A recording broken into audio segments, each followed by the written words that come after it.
it like that. Let me set this bad boy up. It's gonna fall halfway. No, it's fine. Is that? Hopefully that's Is it left. recording?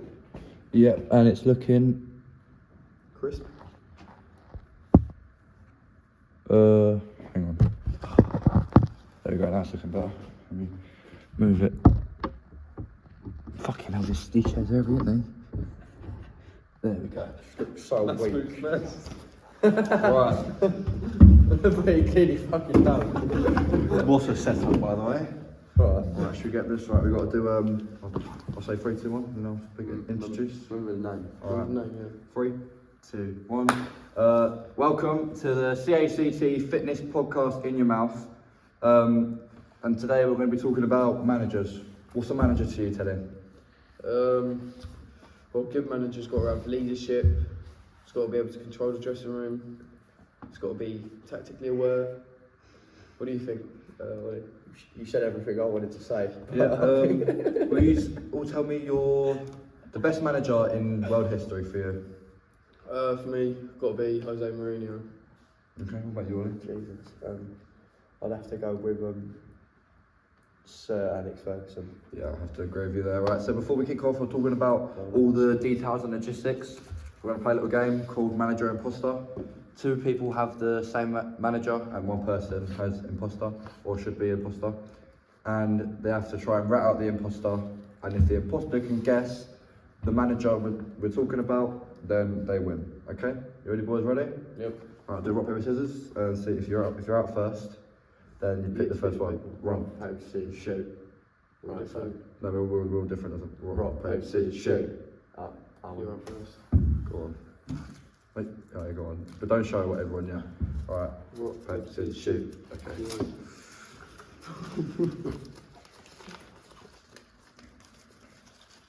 Ted, you can go first because you're on the left. Jesus Christ, whoever wrote this should be shot. Oh no, that's a video, ain't it? Okay, out. Cut it Premier League.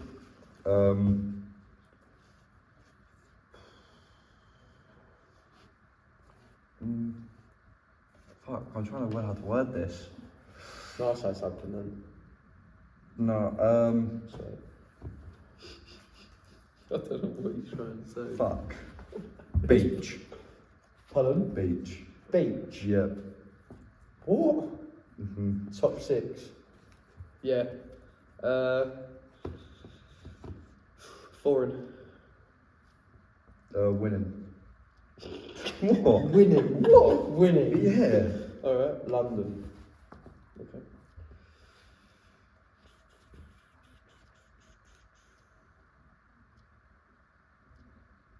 Proven outside of England. All class player. Cold.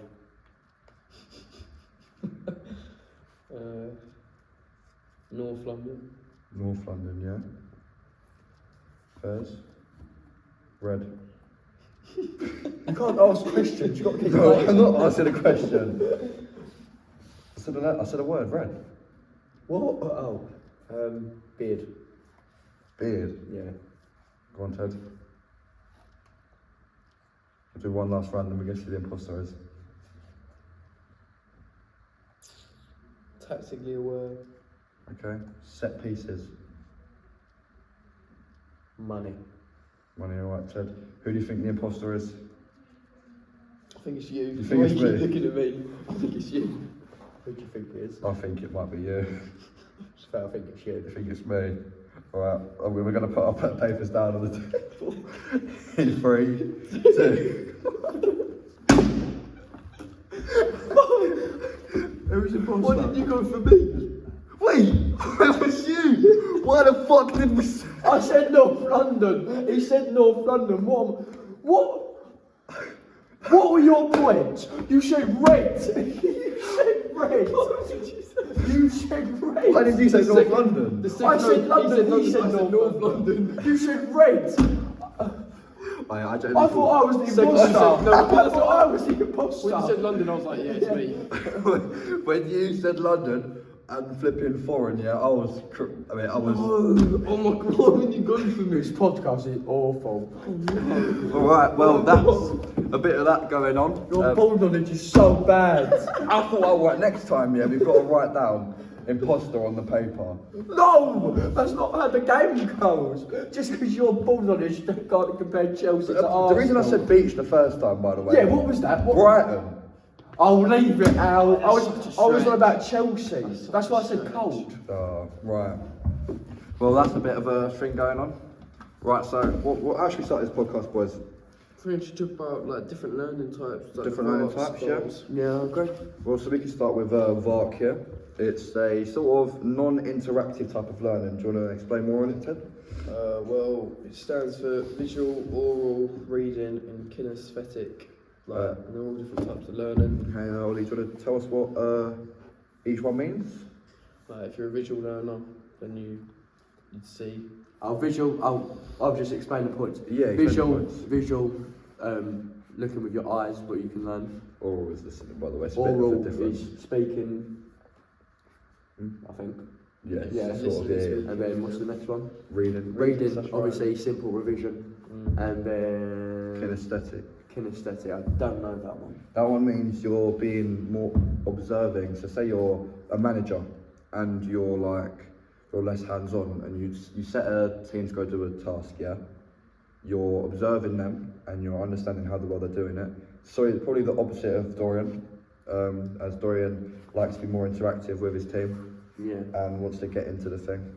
And more observery would probably be someone like Sandy, Yeah. as he just watches the session run and then So you'll come at say some points. you'll say Wolfie is oral. Yeah, Wolfie talks. Because he doesn't- just likes to talk. Yeah. It's really annoying. Okay, next one. We'll go on to Cole. And Cole is more of a gaining experience while doing the actual activity. So, Ollie, would you like to explain on that? I just keep aiming for me, I don't know it. It's there on the paper, mate. Cole, you need concrete experience engaging in an activity. So as a manager, you've got to get involved, you've got to teach certain play styles, reflecting on activity. So obviously professional players, they analyse their game. Yeah. So every week or so after a football game, they look at the negatives of what they could have done better. Testing new skills, so be adventurous, so maybe try round the world or try a step over to beat a defender. Yep. Never know how it goes. What about you, Ted? How would you like to describe Cole? Where are we? We said active experimentation. Not yet. Well, active experimentation is like trying out and like testing new skills yourself. And then you've got abstract conceptualization, which is Big word. gaining knowledge from experience. Okay. Yeah. Big word. So. Moving on to the last learning style of point 1. We've got Honey and Mumford. You can have that one. Yeah. So Honey and Mumford is more of a mix of it all and sort of theorising how a training session would go. So here we have 4 points: activists, reflectors, theorists, pragmatists, and it basically just describes the types of manager. So we've got activists here, would be in our case a manager like Dorian, where they can't stick around and watch. They start the session and then they act, and they're just on that every time. They're just on every single mistake. And yeah, just like basically everyone. Reflectors, I think a reflector would be Sandy. Sandy, yeah. What we're saying, professional managers. We can do professional managers. Ancelotti. Carlo Ancelotti is a very good example of that. He doesn't like to intervene with the game. He likes to let the game play, and then let them know at the end of the game what they've done better, so they can take it, improve, and go into the next game, hopefully going to win.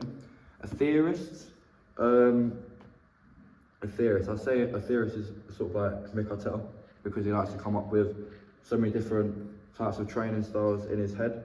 Or with the Anfield noise. Yep. And the training. Or training with like the Brazilian music in the background. Yeah. All the theories is just like he's trying to improve the players' awareness and their ability to handle pressure and stay in their, as you would say, comfort state.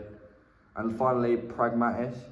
A pragmatist is a manager who tries to get everything done fast and overthinks every detail, thinking that maybe this isn't right, that isn't right. And I actually don't have a manager for that one, do any of you? A manager who's overly involved and a manager who's like sort of questioning themselves. Pep Guardiola. Yeah, I think actually, he's too involved. in this at the minute, yeah. Sometimes I think he needs to get a grip and just listen. Well, Yeah. not listen, just watch and let the players play their game. Okay, I think moving before into our second point, I want you boys to tell me who your top 5 managers are. Start from 5. Start from 5. Also, we're actually ranking them. Yeah, ranking them. Number 5, I think, I'll go Arsene Wenger, obviously, Arsenal fan. Yeah. I'm going to put Jose Mourinho at 4th. That's a bit controversial. 3rd, I'm going to go Pep. And then, I think, who else could we put? 2 managers is pretty easy. 2 managers? No, I'm trying to think. It's difficult.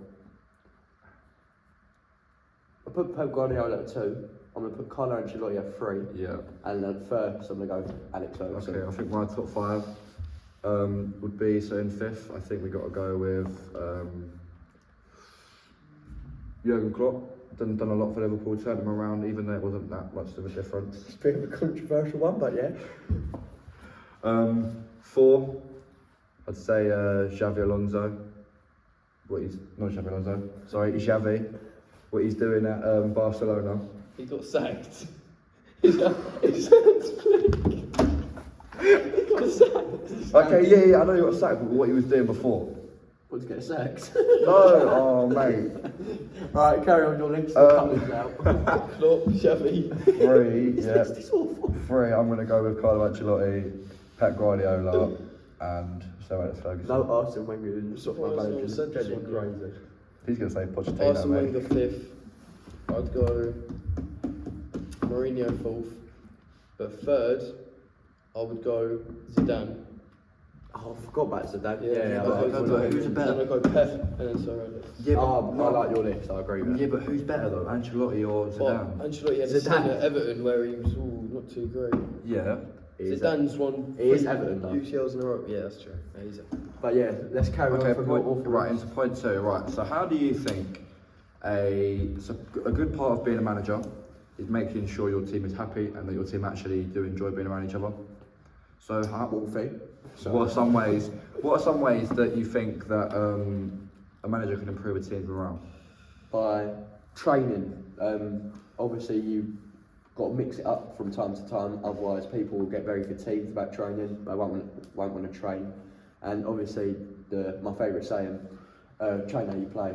So, yeah. I've got a good one here. I think mine's more of a relaxing, hands-off, but team getaway to a hot country that involves football but making it into fun exercises to have them take the edge off a bit.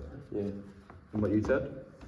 You could do like team games during their like free time, or maybe team games at the end of training to help them boost their morale and help team cohesion. Yeah, fun activities. I think for team likeness, team cohesion, I think a daily team breakfast is good because then it just allows everyone to set their minds on being around the team for the rest of the day and enjoying food together, which in some cultures is a very sacred thing. Yeah. What about you, Ted? What about us? Family events, Yeah. maybe inviting a couple of teammates to like your parents' wedding or like a nice family event. That would help. One more point from you, Ollie? Just go out with your teammates, obviously, like people from Fulham, such as Alex Wobi and Calvin Bassey. They're very close mates. They do a lot Maybe like together. a monthly team dinner with your mates? Yeah, and stuff? monthly team dinner, or go out when you have a free time. Like, Okay. We're going to move on to another segment now yeah, called Guess That Manager. yeah, I'm going to say a word each round yeah, Klopp. and you're going to have to guess, okay? So before we start, I'm going to get the manager in my head. Not fall between those eyes. Such a centre back. Nothing gets past them. Okay. I'm going to start it off with bald. I knew you were going to say that. Bald. Bald. What am I doing? Asking you questions? You can either ask me a We just question guess. or you can guess. You We can just ask. guess every round and then you. yeah. you Okay, guess okay, go on, have a guess. word. Pep. No, Jose. no. Jose's bald. I Is don't it? know. Next thing. Premier League. Okay. I did say Pep, by the way. No, it's not Pep, don't worry. Slot. Don't slot. I'm gonna ask a question. Go on. Is he foreign? He is for indeed foreign. By the way, what I'm going to put is like I've got it. just because I said that they Premier League doesn't mean they still manage in the Premier League. Oh. Still in the Prem? No. Oh, God. Right. I'm going to add another one here then. We're going to go with Dutch League. Okay, correct. Jesus, I said slot. It's not slot. I don't know. Cruyff. That's what I would have said. No idea. Okay. Next clue. Red. Oh, it's Ajax, ain't it? Could be Ajax. I swear why. Could be Ajax won't go a down. Premier League team. Any guesses, boys? Does he currently coach in Eredivisie? I don't actually know where he currently coaches, but I think he currently is out of a job. I'm pretty sure he's currently out of a So job. why are we playing guess the manager and guessing leagues when he don't even have a job? Because he's managed. He has managed in these leagues. You are Guess the manager and he doesn't even have out a of a job. Just because he hasn't got a job doesn't mean he's not a manager. Right, playing. Right, next word. Beard. Bald and beard. Yeah. What's the Wolves manager? It's not the Wolves manager, by the way. What are you on about? Nuno. Okay. Yeah, that's it. Right. This manager himself is Dutch. So it's not Arnie Slot, even though he's foreign. No, but he playing doesn't. Prem. He doesn't You mean currently. club he's been at? Huh? Club he's been at. Like you club he's been at. Yeah. Ajax. You're so bored. I'm not. You got to figure out the Premier League team and you'll know it straight away. Dutch managers in the Prem. Ex-Dutch managers in the Prem. I've already told you. Ex-Dutch manager. I've already told you. This guy doesn't. I've already told you. He doesn't manage in the Prem anymore. Could you ask that question? Come on. This podcast is getting way too long. Come on, boys. You need to. Give it one more round of it. Yeah, give us your answer. All More right. round, one more word. Give us the team. A northern team. So listen. I'm going to listen to the clues, okay? Ball. Got it. Ruben I've got it. Nistelrooy. I've got it. I've got it. You got it. Go on. It was so easy. No, Van He got Persie. sacked this season. Or beginning So of easy. beginning and end of this. He got End of sacked. last. So it's season. not Ruud van Nistelrooy or Van Persie or none of that. No. Even though they're Dutch and have beards. Oh my Oh, god. but are they bold? Oh no, true. You know it. Go on, right. Okay, you He was get. at Man I'm United going to give you before the current. one more guess, yeah. He was poo. He was fucking. He You was. can't swear. I'll No. bleep it up, right? It's not on his on his social. No. No, Who is after him. right? Who is the cue ball head manager that has a Eric. beard? Yeah, that is Dutch. Oh, he don't really have a beard, mate. He kept. He hated Rashford. No, you can't just. That's the worst clue ever. Eric. Man, like, Eric Ten Hag. Oh. you're an idiot, mate. No, Alright. but he doesn't really have a beard, does he? He does. He doesn't have a fucking beard. And also, he's not even in a job, so it just made it even What more. manager is that? Right, go on. Right, that's last. Third one. Third one. Sorry, I mean. We're gonna go. We're doing memory stores.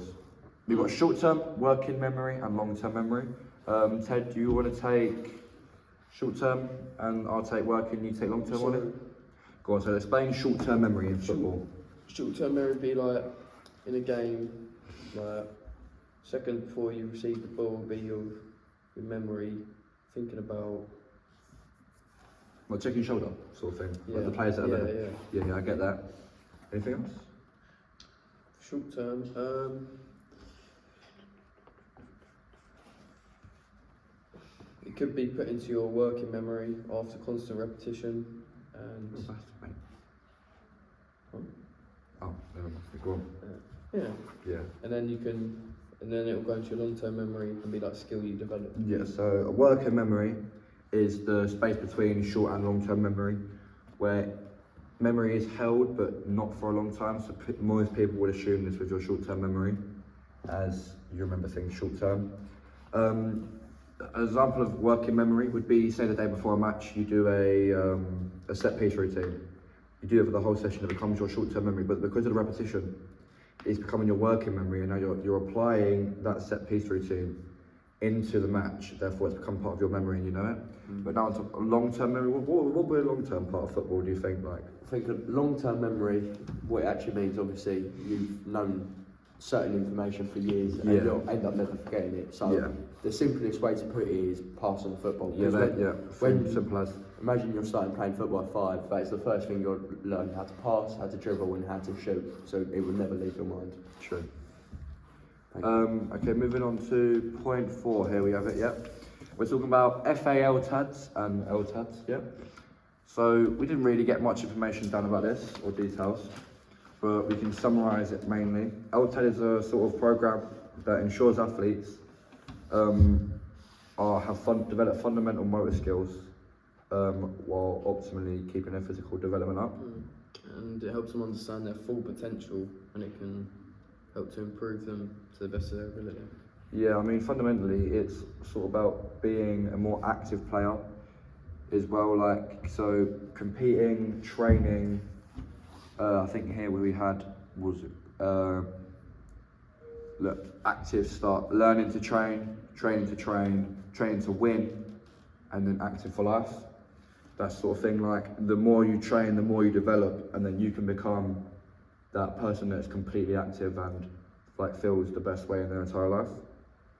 But I also think another bit part when using LTAD is because it helps you master basic skills, and fundamental movements are very key in football.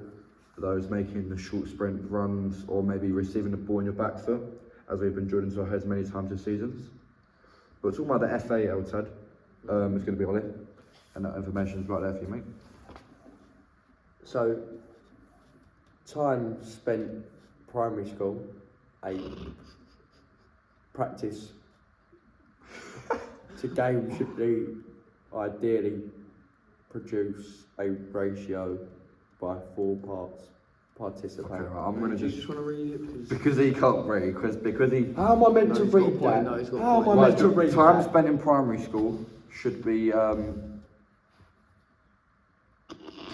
Yeah, speak to me now. Can't even read on how. I think what I was trying to say in the point I was. say we just cut this whole bit out and just waffle. Okay, so for point 4 for the FA part, my first point basically explaining that as a young child in primary school, you should experience a lot of physical development, more maybe 2 or 3 PE sessions a week to keep that blood flow going. And the FA consists of 8 stages, and each level has its own level of ability and maturity. So level 1 would be an easy passing it against the wall or shooting in a goal, whereas an 8 maturity would be Active for life, like any age. working around a certain complex drill, like 1-2 long ball, switch into places. You know what I mean, following your runs. But that's going to do it for our podcast today, the CACT Fit This in Your Mouth podcast. And yeah, thank you boys for joining me. Thank you. Thank you. Thank 2 you more for watching. podcasts on the way. It's been a pleasure. Well, I'm fucking. Xavi. I'm hoping that this phone didn't. No, he went Xavi Alonso and Xavi.